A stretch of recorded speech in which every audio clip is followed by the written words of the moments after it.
opens up very, very defensively, double gas, very slow that way. Game number 2, State's the guy that only takes 1 gas, and as we could tell, was really always going to do a 4-gate 2-base timing attack, whereas Jaedong opened up more defensively and passively, but because he had less access to Larva, it ended up being kind of his undoing. Game number 3, anything is possible. Anything is possible. Habitation, station, ladder addition. We got basically just a border of resources on this map. And of course, the very imposing, the very much thought about gold bases that is definitely running through these players' minds right now. How fast are they gonna take those? State is thinking, okay, is my opponent gonna take it really fast?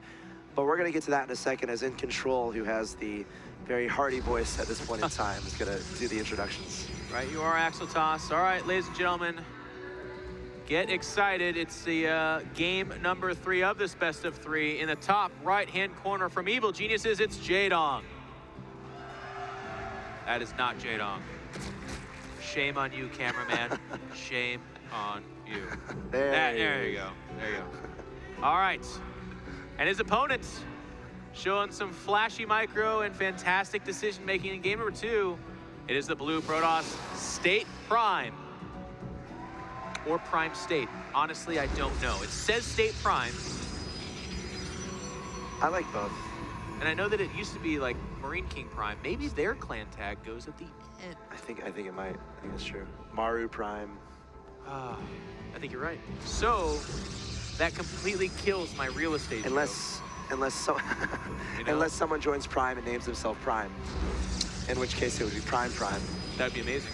And then we'd be very confused. Or Time Prime, but then it could have been Prime Time. Yes. So many terrible jokes to be made. Jaedong we'll hit them all, don't is worry. Starting off very differently. As I said, anything is possible. He says, okay, if you're a 1-gate expander and you don't scout, for shame, sir. Well, he did scout this time, but I guess what he didn't scout was where that hatchery went. And no, that's not a misplaced hatchery, ladies and gents. That is what we call in the biz a proxy hatch, but it's very, very accurately placed at the natural of State, where it's going to finish and block. And right now, State's very confused. He just checked the gold, he checked the natural. He's like, where the heck is this thing? Building a Zealot, he's checking the natural again, sees a drone going out, still sees no expansion. He's gonna go check the gold again, I guarantee it. Oh, well, okay. This time it makes sense, because Jaedong's at least pretending, or probably eventually gonna take that. Okay, I need your input here. Your response right now, your State. Oh, I love it. I love everything about this. Well, like as State, what do you start doing to... I mean, he's gonna do what he has available to him. He's got a Zealot coming out. The Zealot's gonna finish. Normally you would cancel that Zealot to drop your Nexus, but he says, nope, this is real. This hatchery is here. So the Zealot finish is gonna come out. You gotta get a Mothership Core going right away. It's gonna Chrono Boost out a Zealot. You need all hands on deck, but he actually doesn't have enough gas. He kind of delayed. And eventually it's just gonna be 2 Zealots down here. So he will clear this up, but it's delaying him so tough. And that's such an important part of PvZ, of any matchup, getting that second base on the ground, obviously. Yeah. And this is going to delay whatever build State had in mind. Obviously, he's having to change his entire game plan coming into game 3, unless he expected an expansion at his natural, but I don't think he did.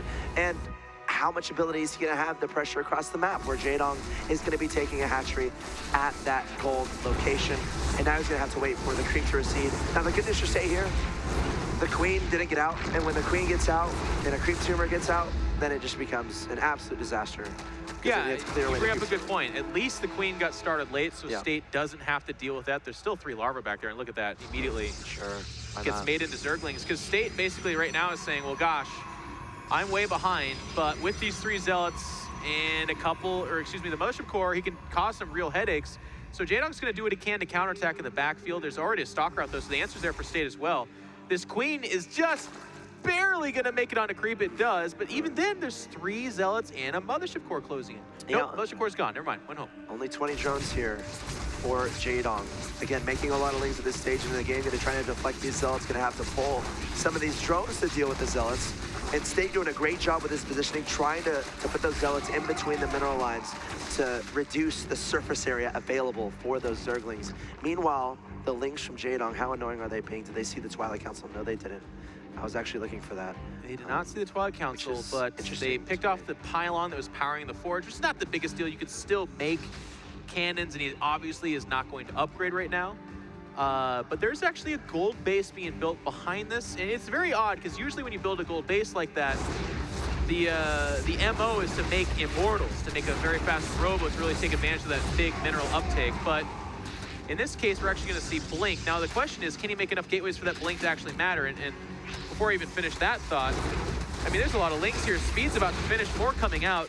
State is in a lot of trouble. A lot of trouble. So many speedlings going to be coming out here for Jaedong. He's definitely going to scout that Twilight Council. Oh, but at this point, Jaedong, he's very committed to this. This is a decision I think he wanted to do kind of from the beginning after getting that hatchery on the ground. Now just going to try to overwhelm his opponent with Blinks, going to try to deny the natural. And there we go, scouting that Blink Stalker play. Now kind of going back into drones, but can State protect this natural expansion at this gold base? Well, I mean, here's, again, the big, he's got Photon Overcharge. He's going to come over here. He's going to drop that down. It should be enough to at least thin the herd, but even more pro side. This gateway is getting focused down. And honestly, the biggest concern I have for State right now is, yes, he's going to have Blink, and Blink's a very powerful upgrade, but he has no ability to make things that go Blink, for Pete's sakes. Like, he has no gateways as it is. And even that, actually just before Blink finishes, oh no, the Zergling's going to disengage. They don't get the Nexus. If there's silver lining here again, it's that Jaedong went for a kill that he didn't get. Yeah. The Nexus completes and is fine, and Jaedong loses Zerglings to get shields off of a building. Big freaking deal. It's definitely a game that is completely not standard. So whatever what you have in your mind a standard, throw that out the window, because these guys are making gut reactions at this point. They're playing StarCraft at its kind of true form, where it's not as many mind games. You're kind of reacting directly to your opponent. We're seeing Jaedong going for that big Zergling counterattack. Thought about taking down that Nexus at the goal, but then it's like, all right, I'll pull back. And at the same time, State going for this Blink Stalker play, which is, kind of interesting, not necessarily standard. Is he going to be aggressive with it now at this point? He has to. And I'll tell you, for a minute there, it was looking like Jaedong was just going to take a very clear, easy win. But as I see the game kind of developing and unfolding, I'm starting to get nervous for Jaedong. I see Blink Stalkers coming out. There's a couple of sentries here.